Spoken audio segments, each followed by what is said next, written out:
गरीब मजदूर का जादुई चूल्हा। हरिपुर नामक गांव में एक गरीब मजदूर रहता था। मजदूरी का काम मिल जाए तो पूरे परिवार का पेट भर जाता था, नहीं तो पूरा परिवार रूखी सूखी खाकर ही सो जाता था। एक दिन, सुनो जी, आप एक काम क्यों नहीं करते? इस गांव में तो काम मिलने से रहा।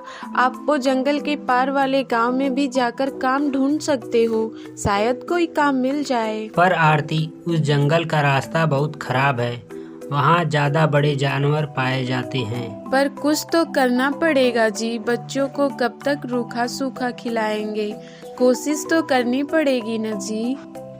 ठीक है आरती, मैं कल सुबह ही दूसरे गांव के लिए निकल जाऊंगा, ठीक है, ताकि समय से वापस आ सकूं। आरती अगले दिन सुबह विशाल को कुछ भुने चने व गुड़ बांध कर देती है और सुनो, ये कुछ भुने चने व गुड़ हैं, रास्ते में खा लेना। विशाल मजदूरी करने दूसरे गांव निकल पड़ता है। वह उस जंगल के रास्ते चलता जाता है। आधी रास्ता चलने पर विशाल थक जाता है। वह मन ही मन सोचता है, थोड़ी देर यहीं इस पेड़ के नीचे आराम कर लेता हूँ, फिर आगे बढ़ूंगा। अरे, आरती ने भुजे हुए चने और गुड़ दिए थे, थोड़े खाकर भूख मिटा लेता हूँ, फिर आगे चलूंगा। विशाल जैसे ही चने खाने लगता है तब तक वहाँ एक चींटी आती है। भैया, आप ये गुड़ और चने मुझे दे सकते हो? मैं और मेरी बहन भूखी हैं। हमने बहुत दिनों से कुछ नहीं खाया है। तुम्हारी बहुत मेहरबानी होगी। हाँ हाँ, ये लो, तुम इस गुड़ और चने से अपनी और अपने बहनों की भूख मिटा लो। चींटी खुशी खुशी वो गुड़ और चने अपनी बहनों को खिलाती है। जैसे ही चींटियाँ गुड़ और चने खाती हैं, वैसे ही वो एक परी के रूप में बदल जाती हैं। विशाल यह सब देखकर हैरान रह जाता है। शुक्रिया राहगीर, आज तुम्हारी वजह से हम इस श्राप से मुक्त हो गई हैं। हम लोग परी लोक से इस पृथ्वी पर घूमने निकले थे। इस पेड़ के नीचे एक महात्मा भोजन कर रहे थे।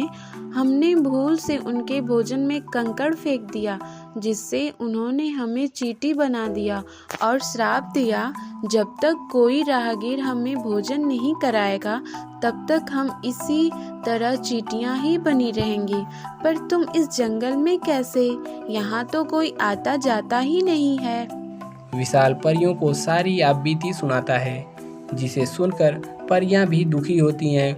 वह विशाल से कहती हैं, सुनो विशाल, तुमने आज हमारी सहायता की है, इसलिए हम लोग इसके बदले में तुम्हें कुछ देना चाहती हैं। ये जादुई चूल्हा है, इस पर बर्तन रखते ही ये जल उठेगा और तुम जो कुछ भी मांगोगे बर्तन में पक जाएगा। मैं तुम्हें एक मंत्र बताती हूँ, जैसे ही तुम एक थी दुल्हन एक था दूल्हा बंद हो जा चूल्हा बोलोगे, ये चूल्हा अपने आप ही बंद हो जाएगा। विशाल को जादुई चूल्हा देकर परियां अपने लोक वापस चली गईं। विशाल वह चूल्हा लेकर खुशी खुशी घर वापस आ जाता है। अरे, तुम तो बहुत जल्दी वापस आ गए, और ये चूल्हा कैसा? अरे आरती, रुको, मैं तुम्हें एक जादू दिखाता हूँ। तुम एक बर्तन लेकर आओ।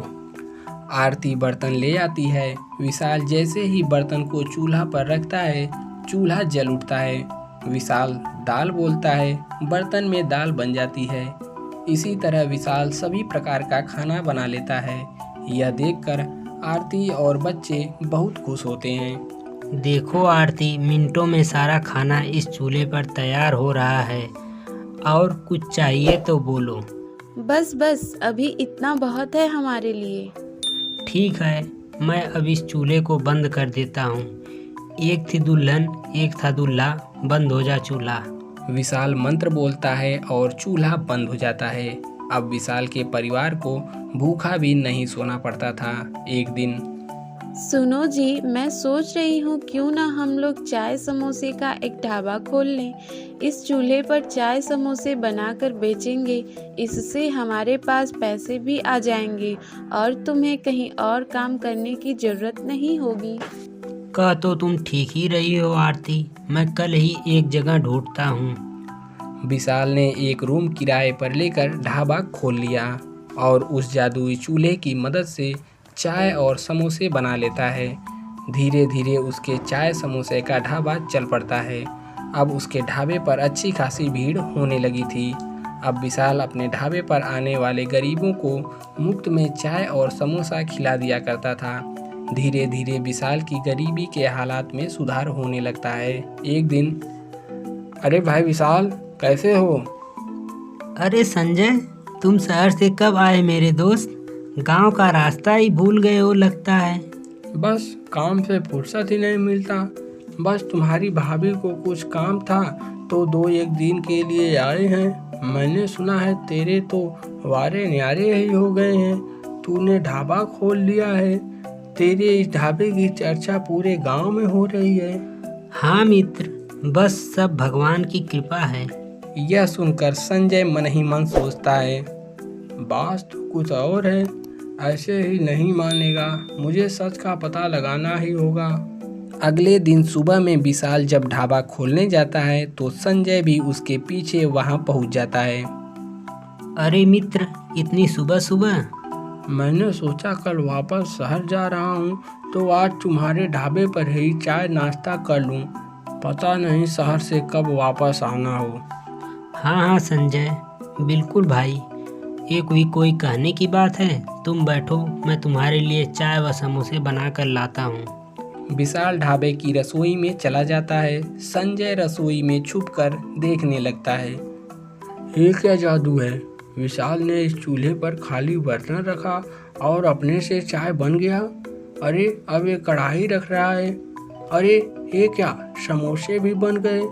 लगता है ये कोई जादुई चूल्हा है। अच्छा तो ये बात है। तभी कहूँ ये रूखी सूखी खाने वाले ने ढाबा कैसे खोल लिया। ये चूल्हा तो मेरे पास होना चाहिए था। मैं इसे चुरा लेता हूँ। जब शाम को विशाल घर चला जाता है तो संजय रात में वह चूल्हा चुराकर शहर भाग जाता है। विशाल जब ढाबे पर आता है तो चूल्हा गायब होता है। अरे आरती, बहुत बुरा हो गया। मेरा जादुई चूल्हा चोरी हो गया। अब हम क्या करेंगे? कैसे पैसे कमाएंगे? सुनो जी, जो होना था वो हो गया। अब हमें मार्गदर्शन तो मिला। अब आप नया चूल्हा लेकर ढाबे को फिर से शुरू करो। देखना आपकी मेहनत रंग लाएगी। उधर अब संजय, जाओ शीला, एक खाली बर्तन लाओ। अभी तुम्हें इस चूल्हे का जादू दिखाता हूँ। जादुई चूल्हे, मुझे राइस फ्राई चाहिए, राइस फ्राई। चूल्हे पर रखे बर्तन में राइस फ्राई बनना शुरू हो गया। संजय चूल्हे को बंद करता रहा लेकिन वह बंद ही नहीं हो रहा था। इसी तरह संजय का घर राइस फ्राई से भरने लगा। अरे ये राइस फ्राई बनना तो बंद ही नहीं हो रहा है।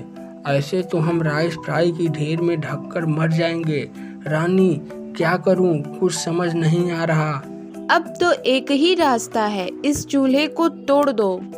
संजय ने जैसे ही चूल्हे को जमीन पर पटका, चूल्हा वहां से तेज आवाज के साथ गायब हो गया और संजय और रानी की एक एक आंख की रोशनी चली गई। उनको उनके किए का फल मिल गया। दोस्तों, यदि वीडियो पसंद आया हो तो लाइक जरूर करें और नीचे सब्सक्राइब का बटन है उसको दबाकर घंटे के निशान को भी दबा दें।